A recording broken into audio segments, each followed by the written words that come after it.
صلی اللہ پکارو سرکار آ رہے ہیں، صلی اللہ مرحبا۔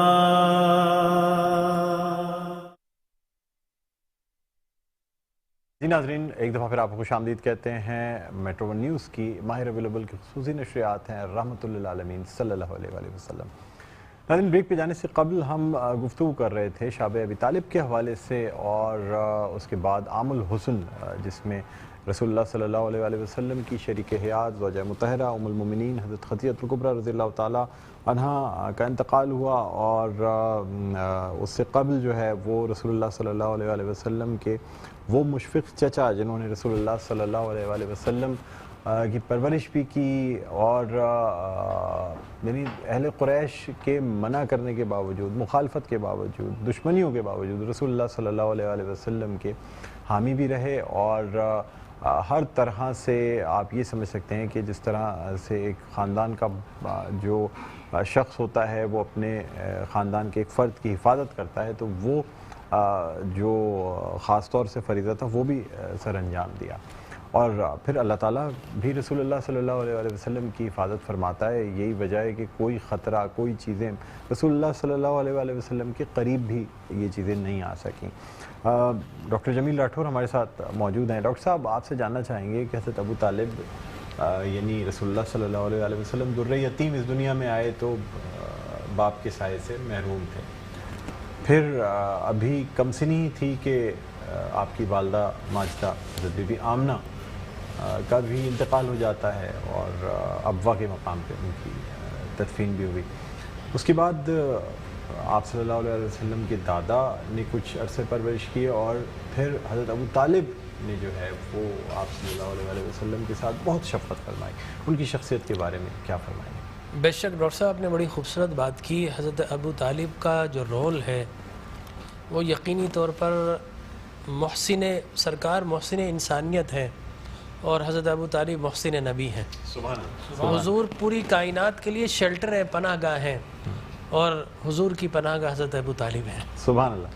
ان کی شان کا کیا کہنا، ان کے مقام کا کیا کہنا۔ وہ اسلام کے لیے، میں یہ سمجھتا ہوں کہ حضور کے حامی و ناصر ہیں، تو دراصل انڈائریکٹ وے میں وہ اسلام کے حامی و ناصر ہیں۔ بے شک بے شک۔ کفار اور مشرکین مکہ نے، جو میں عرض کر رہا تھا، حضرت ابو طالب کے پاس آئے کہ اگر آپ کا بیٹا یہ چاہتا ہے کہ کسی حسینہ سے شادی کر دی جائے تو وہ جس پر انگلی رکھیں گے ہم ان کی شادی کر دیں گے۔ وہ چاہتے ہیں مال و دولت چاہیے تو ہم سب ڈونیشنز کر کے عرب کے اطراف و اکناف سے مال و دولت لا کر ان کے قدموں میں ڈھیر کر دیتے ہیں، لیکن خدا کے لیے ہمارے بتوں کو برا نہ کہیں۔ حضور اکرم آباء و اجداد کا جو دین ہے، وہ ظاہر ہے ان کے ہاں یہ ڈاکٹر صاحب یہ معاملہ تھا کہ ابو سفیان کسی چونکہ مالدار تھا، جو بڑے بڑے چودھری تھے، وڈیرے تھے اس علاقے کے، وہ کسی سفر پر جاتے واپس آتے تو کہتے کوئی پتھر اٹھا لاتے، کوئی مورتی اٹھا لاتے، وہ کہتے یہ میرا خدا ہے، اب سب اس کی پوجا کرو۔ اس کے ماننے والے سب اس کو خدا سمجھنے لگتے، لات منات عزا حبل یغوث یعوق نصر ود سوا نائلہ صاحبہ، نہ جانے کون کون سے خدا، 360 بت کعبہ کے اطراف میں اور چھت پر کعبہ کے رکھ دیے گئے تھے۔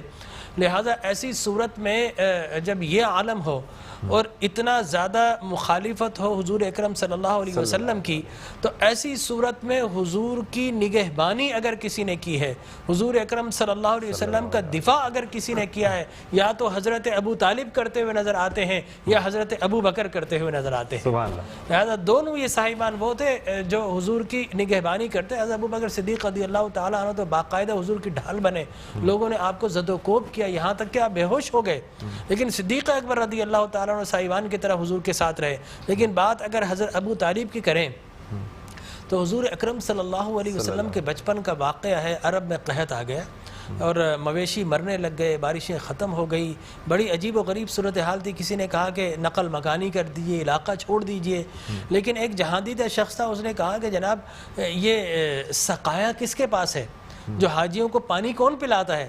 کہا خاندان ہاشم، خاندان بنو ہاشم۔ کہا پھر ان کے پاس چلیے۔ یا سقایا جو ہے بڑا عہدہ تھا، دوسرا رفادہ تھا، ٹھیک ہے نا. تو یہاں پر آئے کہ پانی ختم ہو گیا, بارشیں نہیں ہو رہی, آپ کچھ کیجئے.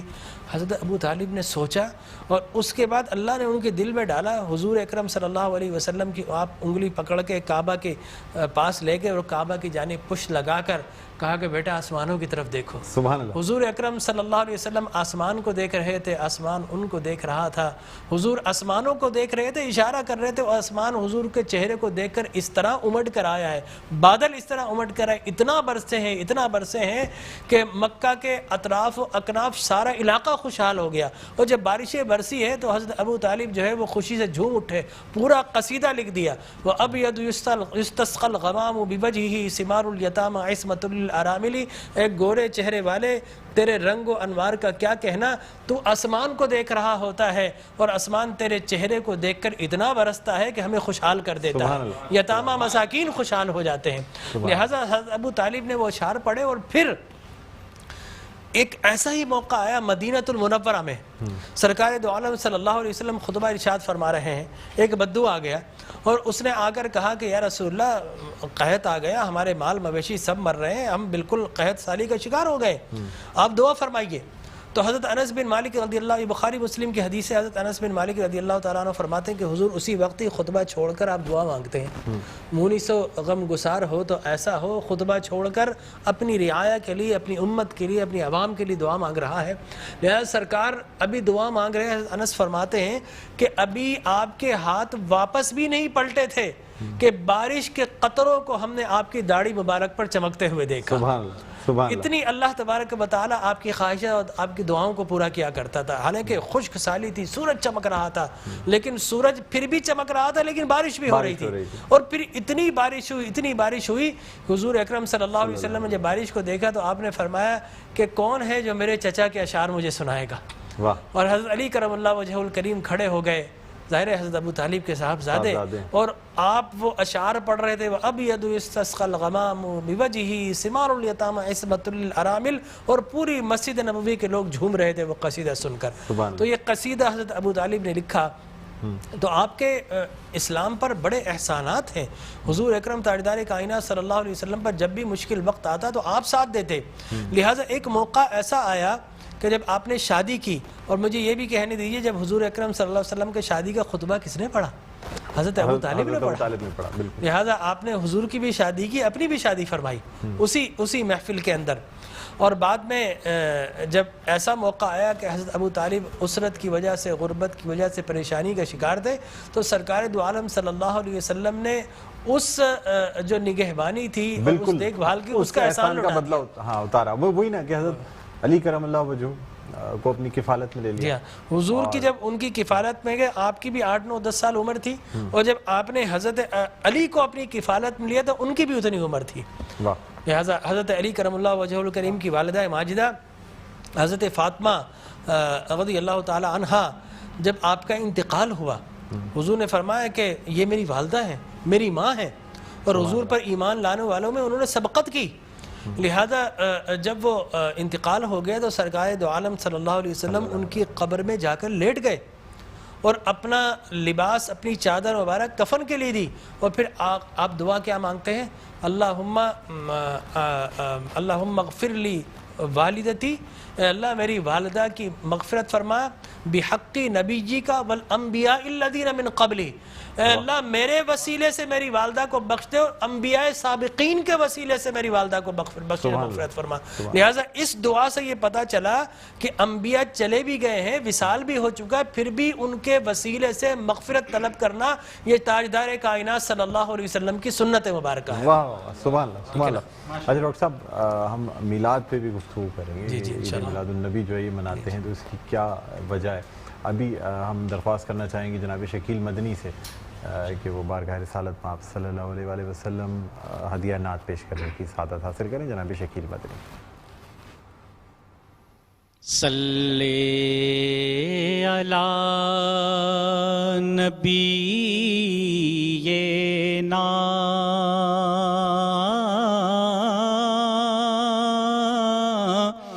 صلی علی محمد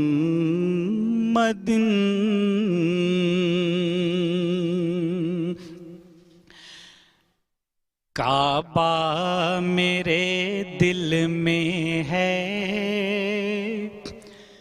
مدینہ ہے نظر میں، کعبہ میرے دل میں ہے، مدینہ ہے نظر میں، اب کون سی رونق کی کمی ہے میرے گھر میں، اب کون سی رونق کی کمی ہے میرے گھر میں، اس در پہ دعاؤں کی ضرورت نہیں ہوتی، اس در پہ دعاؤں کی ضرورت نہیں ہوتی، بس تھوڑا سا سلیقہ ہو اگر دیدے تر میں، تھوڑا سا سلیقہ ہو اگر دیدے تر میں، کعبہ۔ اور ایک خوبصورت شعر پیش کر رہا ہوں، سرکاریں دو عالم کی محبت بھی رہے یاد، احرام ہی کافی نہیں کعبے کے سفر میں، احرام ہی کافی نہیں کعبے کے سفر میں، مر جاؤں تو اقبال ہمیں خلد کے بدلے تھوڑی سی زمین چاہیے آقا کے نگر میں، تھوڑی سی زمین چاہیے آقا کے نگر میں، کعبہ کعبہ کعبہ۔ سبحان اللہ سبحان اللہ، کیا کہنے کیا کہنے، جزاک اللہ، بہت خوبصورت۔ ہاں نعت پڑھتے ہیں، خوبصورت مٹھاس ہے، یہ رسول اللہ صلی اللہ علیہ وسلم میرے آقا کی طرف سے کچھ ایسی دین ہے، یہ تو مطلب ہر کوئی تو اگر چاہے بھی تو نہیں کر سکتا جب تک کہ اس کو آقا کی طرف سے موقع نہ دیا جائے۔ اور یہ دیکھیں ہم جب پڑھتے ہیں نعت تو بالکل پیک پر لے جاتے ہیں، وہ ایک الگ انداز، لیکن اتنے دھیمے الفاظ میں مٹھاس کے ساتھ نعت پڑھنا یہ الحمدللہ انہی کا وصف ہے۔ بالکل بالکل، اور خاص طور پہ جو آداب ہیں نعت پڑھنے کے، اس کو ملحوظ خاطر رکھنا بھی، اور پھر تلفظ اور پھر ترنم، پھر اس کے ساتھ پڑھنے کا سلیقہ، یہ ساری چیزیں میٹر کرتی ہیں نا ماشاءاللہ۔ اچھا ڈاکٹر صاحب، عید میلاد النبی یعنی یہ جو ہے نا میلاد جو ہم رسول اللہ صلی اللہ علیہ وسلم کی یہ جو مناتے ہیں، اس حوالے سے جاننا چاہوں گا کہ کیا اس کی کیا اصل جو مقصد ہے وہ کیا ہوتا ہے؟ دیکھیں میں آپ سے عرض کروں کہ اکثر سوال کیا جاتا ہے کہ ہم میلاد کیوں مناتے ہیں، اور یہ بڑا عجیب و غریب سوال ہے۔ اصل میں یہ سوال بنتا نہیں، سوال یہ ہے کہ ہم میلاد کیوں نہ منائیں، یہ سوال ہے۔ یہ سوال ہی نہیں کہ ہم میلاد مناتے ہیں، یہ بتائیے کہ میلاد کیوں نہ منائیں۔ آپ کوئی ایویڈنس ہے ان قرآن کے اندر منع ہے؟ جواب آتا نہیں۔ احادیث مبارکہ میں منع ہے؟ جواب آتا نہیں۔ کیا صحابہ کرام رضوان اللہ تعالی علیہم اجمعین نے منع کیا؟ جواب آتا نہیں۔ بڑی عجیب غریب بات ہے کہ آپ منع کرتے ہیں۔ اچھا جناب یہ دیکھیے کہ میں بڑے سادہ الفاظ میں بتانا چاہوں گا کہ اسلام کیا ہے۔ اسلام 4 چیزوں پہ مشتمل ہے۔ حضور نے جو فرمایا وہ اسلام ہے، حضور نے جو کیا وہ اسلام ہے، اور حضور نے جس سے منع کر دیا وہ اسلام ہے، اور حضور نے جس سے منع نہیں کیا وہ بھی اسلام ہے۔ لہٰذا اگر کوئی آج کسی چیز کو منع کرتا ہے، اس کا مطلب یہ ہے کہ وہ اسلام کے منہ میں اپنی بات ڈال رہا ہے۔ اب نہ اللہ سے بھول ہوئی نہ رسول سے بھول ہوئی، قیامت تک کی ساری ناجائز چیزوں کو قرآن مجید اور احادیث نبویہ میں بڑے بڑے بورڈ لگا دیے گئے کہ these are the prohibited thing, یہ حرام ہے، یہ حرام ہے، یہ حرام ہے، بڑے بڑے بورڈ لگا دیجئے. اور دیکھیں طریقہ اور اصول بھی یہی ہے کہ ہر جائز چیز کا نہیں بتایا جاتا. مثال کے طور پر اگر آپ کو کہیں جانا ہے تو آپ نے کبھی زندگی میں بورڈ نہیں دیکھا ہوگا کہ الاؤ ہے ادھر آ جائیے، نہیں، یہ کہیں نہیں لکھا ہوگا. ناٹ الاؤڈ ہوگا وہاں ضرور لکھا، جہاں ناٹ الاؤڈ ہوگا، پروہیبٹڈ ایریا ہوگا، وہاں پر بورڈ لگا ہوگا کہ یہاں داخلہ منع ہے. لہٰذا قرآن و احادیث میں بھی بڑے بڑے بورڈ لگا دی، یہ حرام، یہ حرام، یہ حرام. اور مجھے کہنے دیے ڈاکٹر صاحب، اللہ کا نبی بنیادی طور پر ہر جائز کام کروانے نہیں آتا، بالکل نہیں. دراصل اللہ کا نبی ہر ناجائز کام سے روکنے کے لیے آتا ہے. اگر جائز کام کی اگر جائز کام کروانے آتا اور جائز کی فہرست بنتی تو قرآن 30 پاروں پہ ہی 30,000 پارے بھی کم پڑ جاتے کہ یہ بھی جائز، یہ بھی جائز، یہ بھی جائز، یہ بھی فہرست، ایک پوری فہرست بن جاتی. کہاں تک ہم قرآن حفظ کرتے؟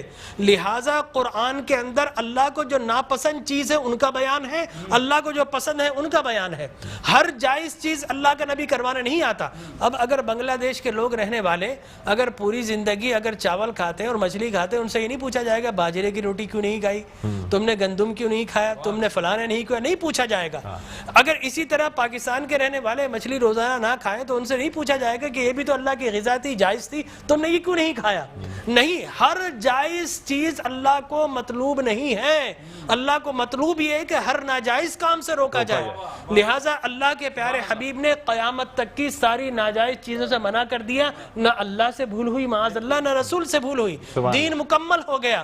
اب اگر کوئی یہ کہتا کہ یہ ناجائز، یہ بدعت، اس کا مطلب یہ ہے کہ کیا تجھ پر وحی نازل ہو گئی؟ باب نبوت تو بند ہو چکا ہے، اب تو کس بنیاد پر کر رہا ہے؟ دیکھیے اب کس بنیاد پر تو منع کر رہے ہو. اور میں آپ کو بتاؤں ڈاکٹر صاحب، یہ دین کا مسلمہ اصول ہے کہ کسی چیز کے جواز کے لیے کوئی ضعیف حدیث بھی کافی ہے، لیکن کسی چیز کے حرام یا بدعت ہونے کے لیے قرآن اور احادیث کی نص قطعی چاہیے آپ کو، اور حدیث متواترہ چاہیے. اس کے بغیر آپ کسی چیز کو حرام نہیں کر سکتے، اس لیے کہ اسلام گلا گھونٹنے کے لیے نہیں آیا، اسلام تو راحتیں دینے کے لیے آیا ہے. لہٰذا جو ناجائز چیزیں تھی اسلام نے وہ منع کر دی 1400 سال پہلے. اب اگر کوئی کہتا ہے کہ جناب آپ میلاد کیوں مناتے ہیں، تو میں کہتا ہوں یہ سوال ہی نہیں. بڑے احمق لوگ ہیں جو جائز کی دلیل مانگ رہے ہیں.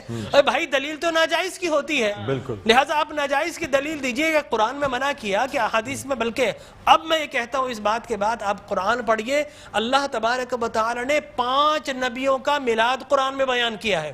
حضرت آدم علیہ الصلوۃ والتسلیم کے میلاد نامے قرآن کے 5 رکوع پر متفرق. پہلا واقعہ ہی میلاد نامہ آدم ہے. فرشتوں کو جمع کیا، میں آدم کو پیدا کرنے والا ہوں، کیا کریں؟ سیلیبریشن کرو. آدم کی ولادت کا موقع، نفخت فیہ من روحی فقعوا لہ ساجدین. جیسے ہی میں یہ آنکھ کھول دے، یہ پیدائش ہو جائے، ولادت ہو جائے، تو تمہیں کیا کرنا ہے؟ اس کو سجدہ کرنا ہے. اللہ تبارک و تعالیٰ فرماتا ہے کل مجمعون الا ابلیس، سارے فرشتوں نے سیلیبریٹ کیا، آدم کو سجدہ کیا سوائے ابلیس کے.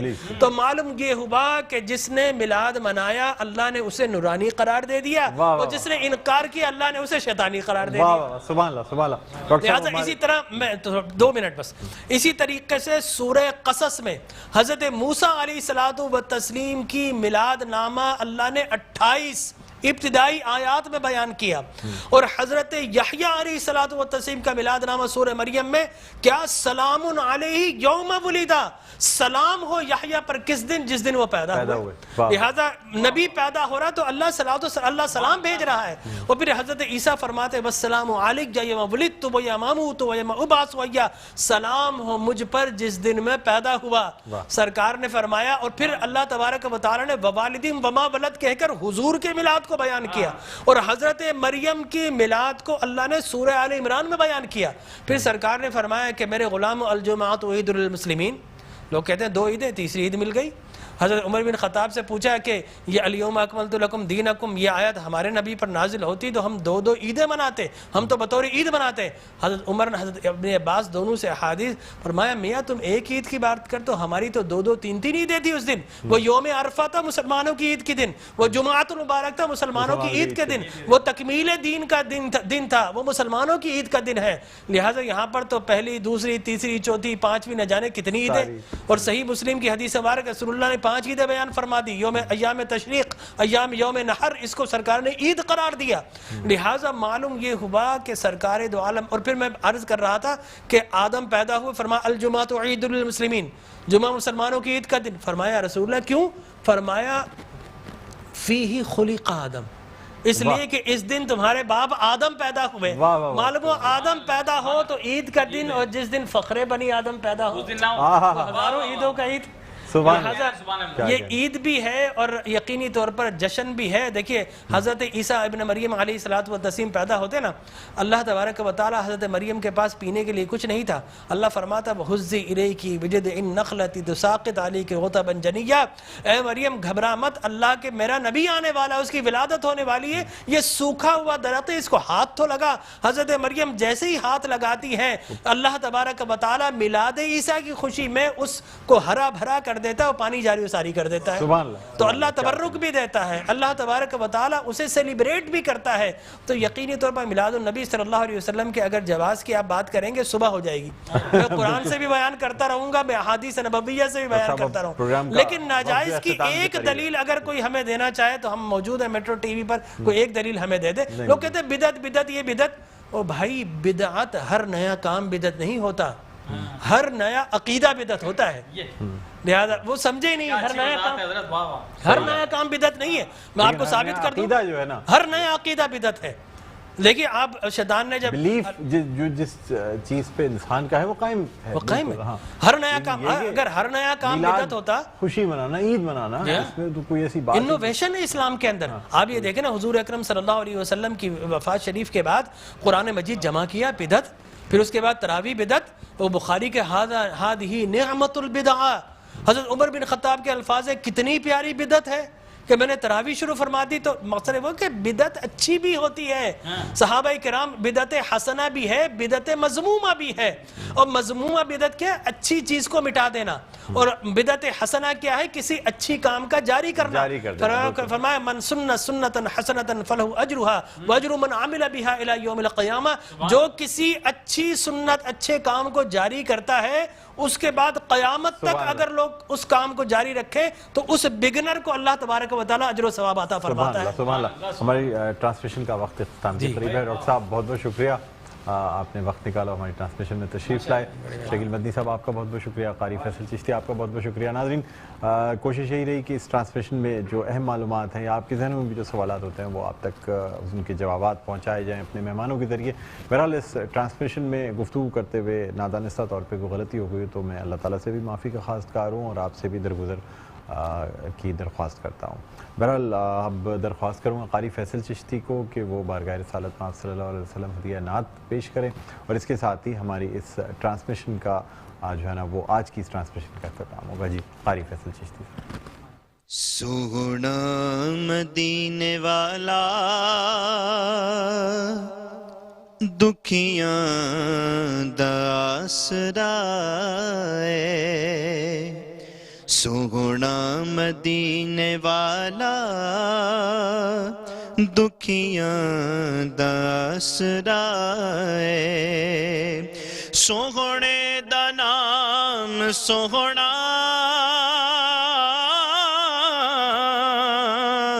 سوہنے دا نام سوہنا ہر مرض دی دوا ہے، سوہنا مدینے والا دکھیاں دا